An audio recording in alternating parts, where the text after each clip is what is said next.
பேஷன்ங்கிறது ஆம்பளைங்களுக்கு மட்டும் தானா, பொண்ணுங்களுக்கு இருக்க கூடாதா? அவளோட கனவு என்னன்னு தெரிஞ்சுக்கிட்டு அதை நிஜமாக்குறவன் தான் சார் நல்ல புருஷன். வைஃப் லைஃப் ஸ்டோரி தான் எனக்கு பெரிய மோட்டிவேஷன். ஏன்னா என் ஒய்ஃப் அவங்க அப்பா வந்து அவங்க ஒய்ஃப் பிறந்த ஒரு 6 மாசத்துலேயே தவறிட்டாங்க. ஸோ சோலோவா அம்மா மட்டும்தான் அவங்களை வளர்த்துருக்காங்க. வந்து இவரோட படிப்பு செலவை 6வது 7வதுலேருந்தே பார்த்துக்கிட்டாங்க. ஏன்னா அப்போ இருந்தே இவ ஸ்போர்ட்ஸ் பிளேயர். ஸ்கூல் காலேஜ் எல்லாமே ஸ்போர்ட்ஸ் கோட்டதான். பாஸ்கெட் பால் தான் அவங்களுக்கு லைஃபே. ஆனால் ஒரு கட்டத்துக்கு மேலே குடும்ப சூழ்நிலையால பாஸ்கெட் பால் ப்ளே பண்ண முடியல. தம்பில் ஒரு இன்ஜுரி வந்துடுது. அதுக்கப்புறம் நான் பண்ண ஒரு நல்ல விஷயம் என்னன்னா, இவளுக்கு பிடிச்ச ஃபிட்னஸை இவள்கிட்ட திருப்பி கொடுத்த மட்டும்தான் நான் பண்ண நல்ல விஷயம். மற்றபடி இவள்கிட்டே அவள் டேலண்ட் இருந்துச்சு. நான் சும்மா வந்து அதை காமிக்கிற ஒரு டிவி மட்டும்தான்.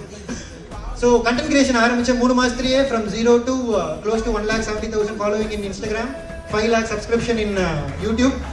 கோமதி அப்போ நிறைய கப்பு அந்த மாதிரிலாம் வாங்கிப்பேன். இது ரொம்ப ஸ்பெஷல். ஆஃப்டர் மேரேஜ் இது ஃபர்ஸ்ட் ஃபிட்னஸ்ல கிடைக்கும்னு எதிர்பார்க்கவே இல்லை. ரொம்ப எமோஷனலா இருக்கு. நான் வந்து ஒரு குட் பர்சனை மேரேஜ் பண்ண என்னோட லைஃப்